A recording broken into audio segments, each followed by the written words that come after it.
Hello everybody and welcome back. In today's little adventure we're going to be taking a look at my Hewlett-Packard Vectra VE 466. This is your run-of-the-mill early 90s Hewlett-Packard. I think the Vectra line was more business oriented, like for an office or other work environments, but that doesn't mean we can't have a little bit of fun with it. So before we turn this on and start digging around, let's dig around a little bit under the hood and see what all is included with this particular computer. Right off the bat, got your standard CD-ROM drive. You got your floppy drive, no turbo buttons or anything like that, just power button and then LED for, power and hard drive activity. Other than that, there's not a whole lot to it. Back here we can see that we have a dedicated sound card, a modem of some sort. I'm sure that hasn't been hooked up to a phone line in 20 years. We've got a whole host of normal stuff, your mouse and keyboard, PS2 ports, your parallel ports, your serial ports, and then your VGA port. So it does have onboard graphics, and if I remember right, it has the S3 graphics chipset, so it should have plenty of power for running 2D retro type games. Your Doom, maybe Heretic or Hexen. I don't think it has the power to do Duke Nukem 3D, but it can definitely play other games, or should be able to play other games without too much of an issue from that time period, which is going to be like, your early 90s, 92, 93, 94. I don't know when this computer was released. All right, a quick Google search, and I can't get an official year, but it looks like this is about a 1997 machine. So let's tear into it real quick. Case comes off pretty easy. There's these little tabs down here. Push them in, and then the whole case. And this might be hard to do one-handed. Slides off and up and out. Simple. Now, right away you'll notice that we have a power supply over here that is in no way a standard size, so I hope this thing never goes bad, at least while I have it. Flip it over here to the side, and we can take a look inside. We got both of our RAM banks populated. I believe this is EDO RAM. I am not 100% sure.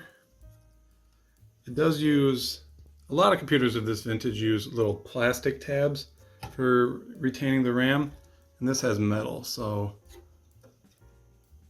there's very little worry about breaking anything. Yeah, there's nothing on these. So, but like I said, I believe it's EDO RAM.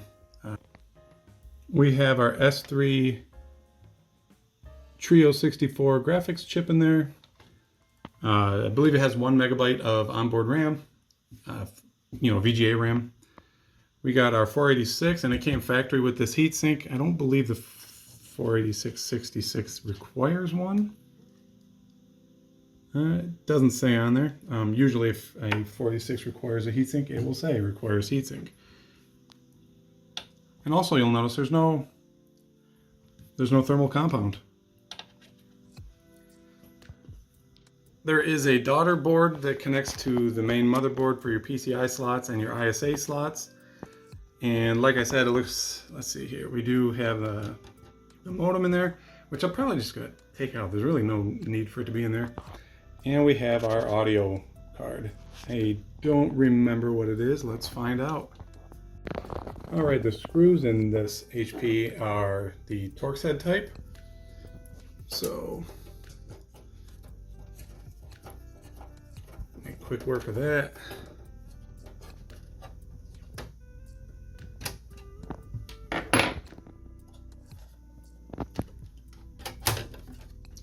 And we have a probably no name. I don't know. Oh, there it is. US Robotics. I don't know what baud rate this can do, but it doesn't matter. It's going in the pile of other miscellaneous cards and stuff in the drawer. And now we have our sound card. What is this? This is just Advanced Logic. I don't know if I've ever heard of that brand, but I'm not real familiar with older PC hardware. If it's not, you know, an All-Real or a Sound Blaster or, you know, something like that, I'm just not real familiar with this old stuff. I do enjoy it though. So we're gonna leave that guy right there. We took the card out, and over here underneath our power supply, let me just put this back into place real quick.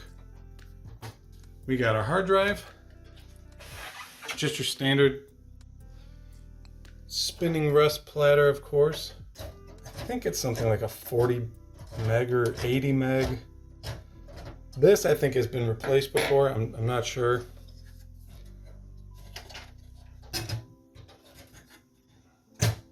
Oh, it's tough to do one-handed. There we are.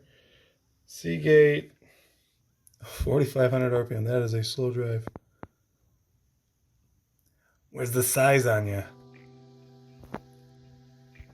So it looks like it's a 2.11 gigabyte drive, so that makes me believe that this was replaced.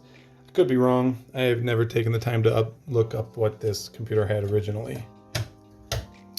Other than that, it's pretty standard sort of layout in here. I mean, not really standard, but like what you would expect to see in a pre-built such as this HP Vectra.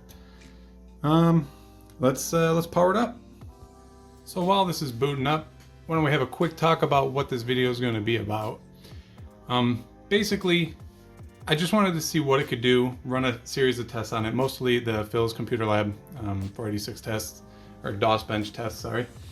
And then I want to maybe upgrade it a little bit. I've had it for a little while, and I've sort of amassed slowly a few what I would consider essential upgrades for it. Firstly is going to be, and you can hear it grinding away in there, there's your standard ID hard drive in there. And I'd like a way to put files on here and take them off more easily. And I think what we're gonna do is use a CF card adapter, but not your standard. That's some nostalgia for you right there. Not your standard CF card adapter, but a XTIDE board and well, card. And this is gonna just make it easier to put files on and off of here. I've tried burning a CD-ROM a few times, and it hardly ever is successful. It hardly ever, even if I'm writing at 1x speed, I put it in here and there's a file or two that it can't read. And hopefully the CF card is going to make transferring files on and off of this much more easier. Secondly, and there really isn't a reason to do this, but I want to take the onboard RAM, since it is upgradable to 2 megabytes, and upgrade it to 2 megabytes. So I've got these 512K memory modules that will feed into and I forget what the slots are called, but it'll fit into the memory slots on the motherboard, upgrading us to a 2 megabyte, what was it, the S3 Trio 64 graphics card. And that is not going to increase the performance of gaming and stuff like that, but it will allow us to use higher resolutions in Windows. It'll allow us to use a higher bit depth color palette at higher resolutions in Windows. So we won't be stuck, like if I wanted to do 1024 by 768, it wouldn't be stuck at, well, I think it would be 16-bit depth. Let me see here. Settings. So if I wanted to go to the highest, yeah, I would be stuck at like 256 color, and 1152 by 864 would be the highest you could go, simply because you run out of memory. Will I be going up that high very often? Probably not. This probably won't play games like I probably won't be playing many games in Windows 95, but in the event that I want to, I wouldn't be able to do a higher resolution, and I'd kind of like to do that. So that's where these little guys are going to come in. Yeah. So, and lastly, I would like to take this thing all the way up to an AMD 4060X4 100. It's got a DX2 66 in there. I'd like to just bump it up to 100 megahertz. And that's really where our performance increase is going to come from, because it's not like today where you can use, you know, like a lower end processor like an i3, like 9100 or 9700 or whatever they are. And, you know, you could pair that with like a 3060 and have pretty good, it would be a huge upgrade. Whereas there's not a lot of graphics card options for this, and it's not going to make your gaming experience really that much better. The S3 is a pretty good card. So let's get right to it. Let's do some benchmarking. Let's restart it down into DOS.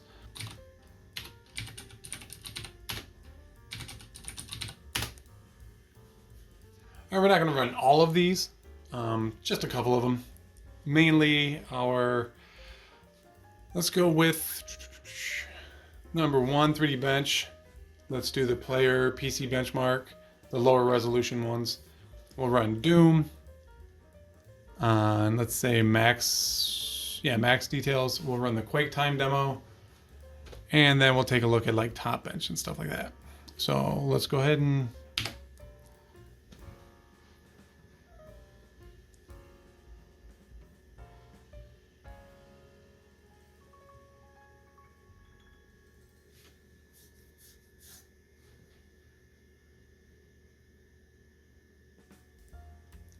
so we got a 43.4. All right, next up, we're going to do the PC player benchmark. What is that, 5?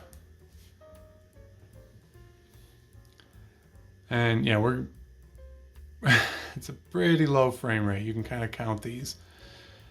And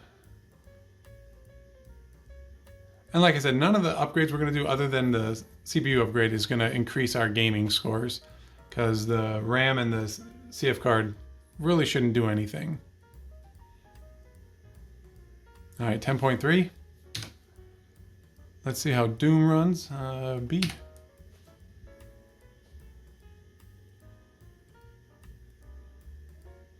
Oh, it was running pretty well. We kind of chugged to a crawl here.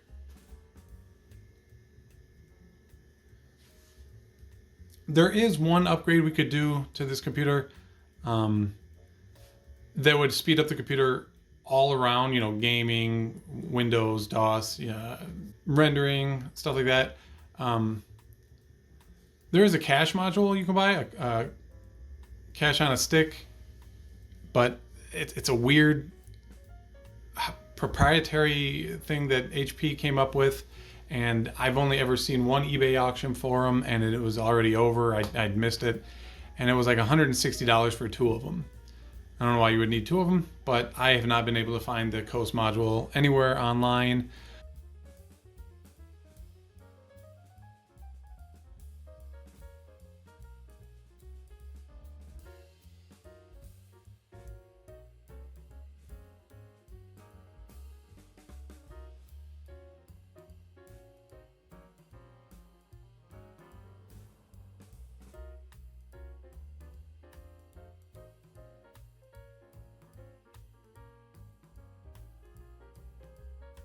$21.34 game ticks and $29.25 real ticks. All right.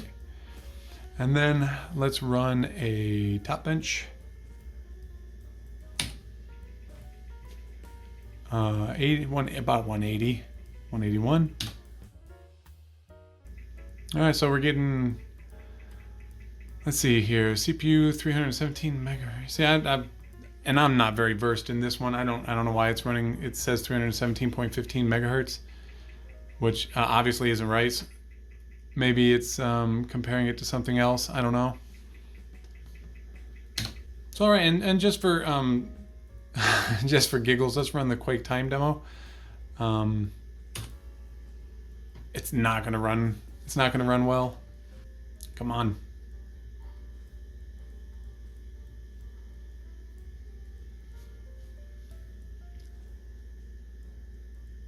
Yeah, it's not running. I wouldn't call that playable. Boop. Yep. So we're not even gonna let this one play through. No point.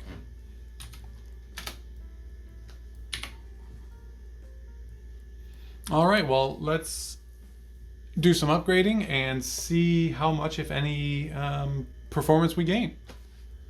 So this isn't going to be a super in-depth upgrade, you know, put the CPU in, test the performance updates, and then put the VGA RAM in it, and then test, and then put your CF card in there and test. We're just going to chuck all of these in here, upgrade the system a little bit, and then see what we gained overall. So we're unplugged. I think the first thing we're going to do is the CPU. Move you guys over here. It's fairly straightforward. Take your heatsink off. Grab the CPU and just lift it out. Don't drop it. I felt it dropping. So here's the DX266. And you'll notice that, you know, it's got there's all these pins. You know, you could install it into the socket at almost any angle. Come on, don't make me a liar. Yeah, see, so you can install that with this little corner here that's supposed to coincide with this little pinhole here. It could go in there completely backwards, like, you know, 180 out. Lift up. See? And if you turned it on, you'd probably fry at least the CPU. So be careful when you're doing this on any of your own. This isn't really a how-to or anything like that. Just a quick overview, but that is something you got to look out for. Make sure you don't get it wrong.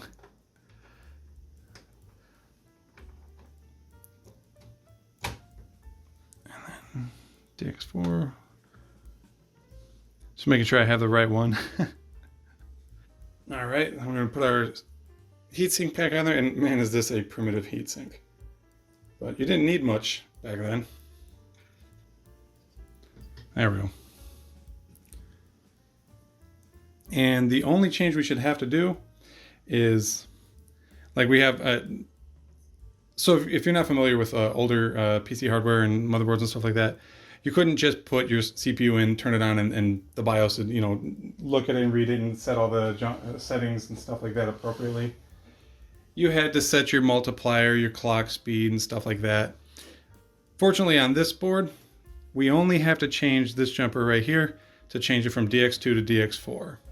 So right here, we're looking at JP16, and it says right down here, 1 and 2 is DX2, 2 and 3 is DX4. Well, it's a DX4 processor. So we have to take this guy, and sorry, my fingers are in the way,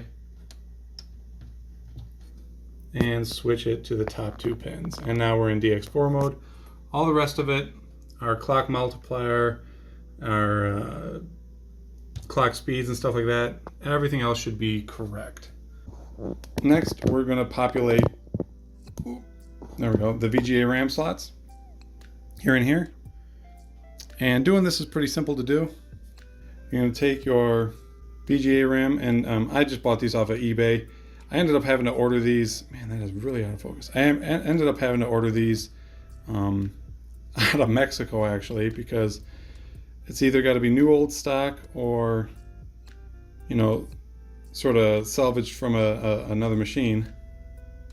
And you can't really see the model numbers and stuff on there. However, I'll put something up on the screen on what these were. Like I said, I doubt you're following along because you're doing this with your computer, but you never know.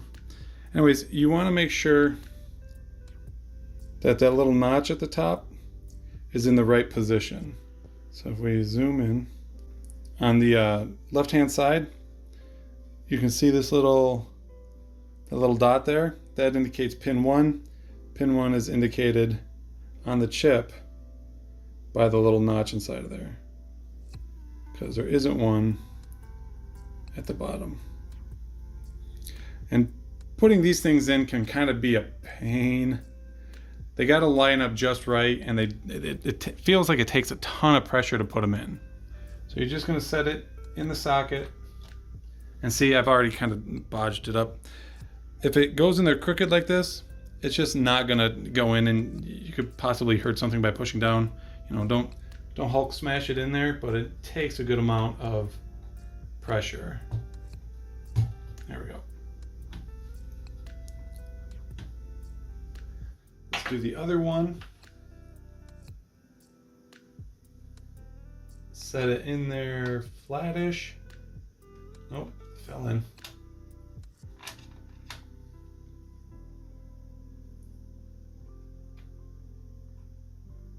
There we go. Oh man. And like I said, like you got to flex the board. It takes some pressure. It feels wrong, but it's right. All right, let's put our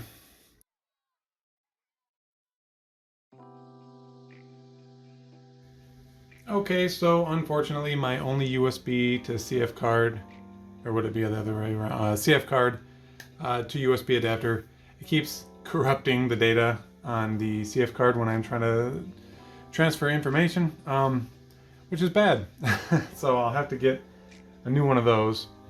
So we'll just do the test with the IDE hard drive, and really the CF card, its only advantage over the IDE is how quickly it loads things. Once you're into a game or a program, it's really not going to speed things up, so I don't think that's going to be a problem to go back and do the DOS bench tests now that we have the more VRAM and the faster CPU.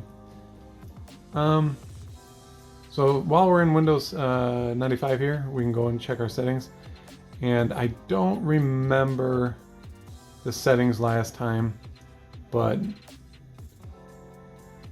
now we can go true color 32-bit at 800 by 600 or high color 16-bit at 1024 by 768. If we want to go to something ridiculous by 16, like 1600 by 1200, it's going to be 256 colors. But again, like I said, we're not going to be using resolutions that are that high in Windows 95, and in DOS, it's probably the highest we're going to do. It was 640 by 480. But it's always nice to have that extra room there. All right, so we did the first one last, the 3D Bench 1.0 slower PCs last time. So let's run that one again. And I believe we got something like 43 FPS.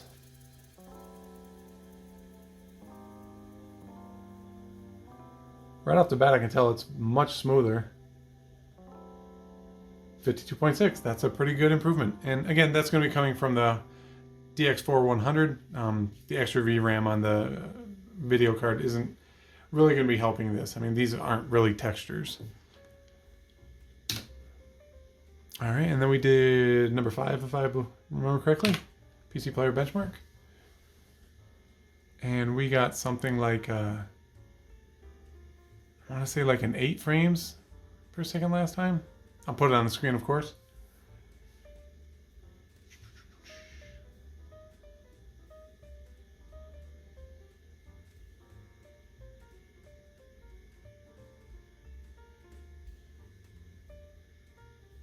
All right, a 13.1.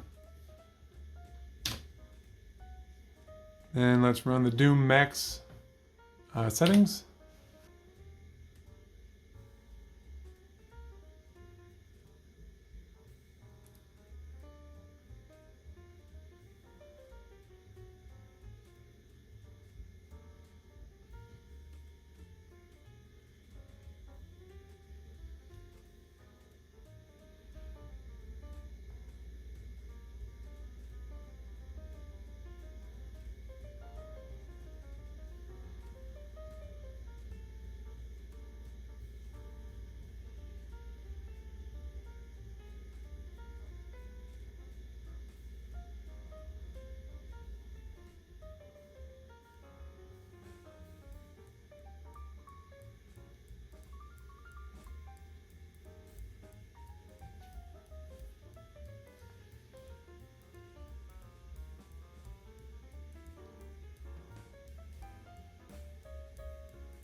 Okay, finished the Doom demo at 2134 game ticks and 2312 real ticks. I remember that being like the real ticks was like 2500 last time. Again, I'll put results on the screen. And then we are going to run top bench. I believe one last time was 180, 181, so 212. And let's see here, landmark.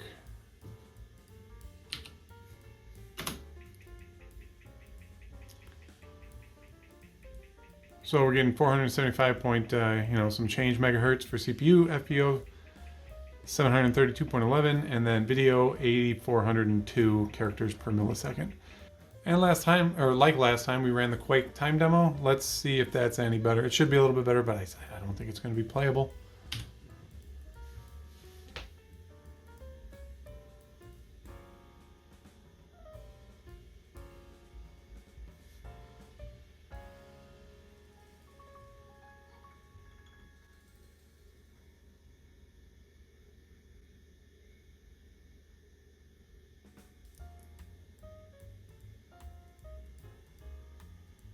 Okay, it's definitely faster than last time, but we are not anywhere near playable. Maybe I'll do a side-by-side on this one.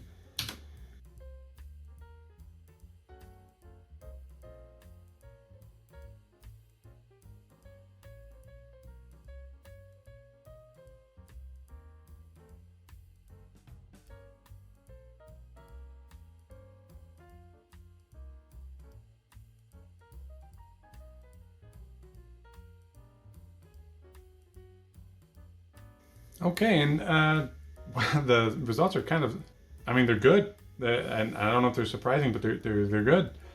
If you remember in the 3D benchmark, with the 66 megahertz for 86, we hit a 43.4 FPS.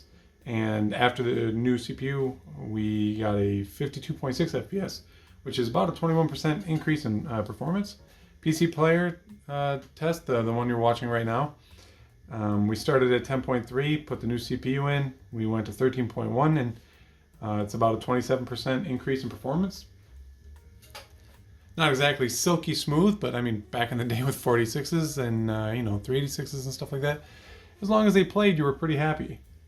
Doom itself, we got about a 26% increase in performance, 2134 game ticks, done in 2312 real ticks. I think that's what it was called. That basically translates into a smoother frame rate, easier to...